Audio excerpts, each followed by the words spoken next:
Today we're having a 2-for-1 Saturday morning. What was it, the 30th of May? Still cold. Anyway, as you know that I've got my machine for testing gearboxes and things like that, and I've got about another 4 or 5 to test. But I always run the gearboxes on ATF to give them a good old flushing out. I mean, ATF's getting kind of expensive now for a barrel of oil, so for the last few years what I've been doing is I've been recycling them, the old oil that comes out, because it's never done more than 3 hours at a time. So what I do is I've got my ultrasonic here and I'm just using it basically as a reservoir.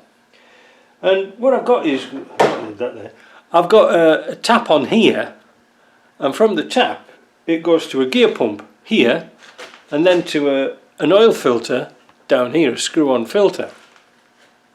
And that allows me to run this and recycling it over and over, because the return from the pump goes back into here.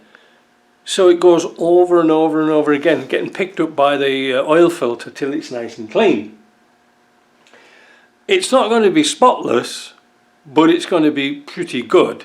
Now, if you want it really, really clean, I have several jugs like this, and I cycle them.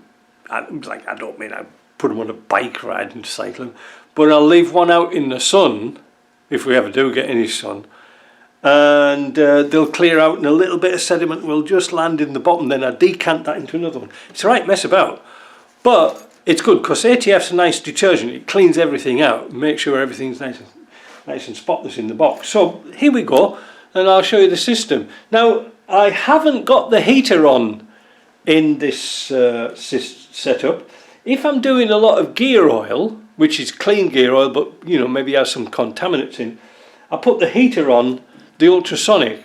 But because the heaters are built into the sides and kind of tall, you don't want to burn them out by having nothing in them, you know, like very little fluid. So this is it, this is what we do, and we'll switch it on. And you'll see here that there's the return oil, and it'll go like that over and over and over again. And put a bit of white plastic underneath, and it's kind of clean, it's not too bad at all. So I'll leave that on for quite a while, going over and over again. And I only use these little cheap filters, and the idea came to me about filtering the oil because I'll turn this off. An ultrasonic's a good idea for cleaning. However, it's cleaning in its own filth, if you get what I'm saying. So I came up with the idea of running everything through a filter, so the drain goes into a filter and then recycle back in again, like the hot water, so it can vibrate clean hot water rather than filthy stuff. And this is a sort of an example what you get. This is a filter I've just replaced, and you can see all the muck and the crud on the top of that, and that is not inside the filter, you know, that's just on the top, so you can imagine how mucky it gets. So it's a good idea to strain it through. I don't use the ultrasonic all that much now. I just use it for special occasions, birthdays and christenings and things like that. But it's a good container and it's a good setup, and it's all enclosed down here. But that's how I recycle my oil. So what's the second thing? Well, I'll show you. Remember I bought that thing called chassis ears. This thing here. And you're supposed to clip it onto your crocodile clips, got microphones in them, and then you're supposed to put it on your chassis if you can. You can use wheel bearings and knocks and rattles and things like that. Well, I found it was kind of ineffective really. The microphone was sort of hit and miss, and the clips kept falling off, which I wasn't really happy about. So I put it to one side, and I never really thought about it for a week or two. And then I thought, ooh, what about take the microphones off the crocodile clips and glue them onto magnets? I'll show you. Here's one here. I used epoxy.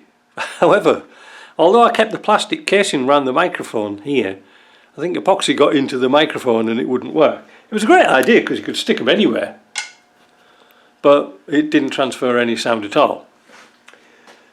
So I was a bit, you know, what a waste of money that was. And then again, I was driving my Land Rover the other day very rarely, and I found when I put that head unit in, you know, the Android-y type entertainment type system, it came with a microphone. And I thought, oh, I wonder if that plugs into the back of here. Indeed it does. Right, so I'm going to set this up. So what we've got a bit of oil in here. I've already cleaned a lot, but I've put a little bit in just because it's a bit noisier. Anyway, I've got the microphone here, and I've got my headset on, right? And what I'm going to do is, I can hear quite a lot through the headphones, but on here you have to shout into it, but through the headphones it's absolutely fantastic. So what I'm going to do is I'm going to I'm just like talking to myself as I usually do. Switch this on. I've got the pump down here running.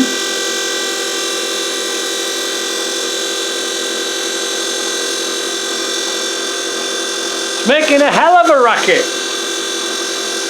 I'll move it in different parts of the pump.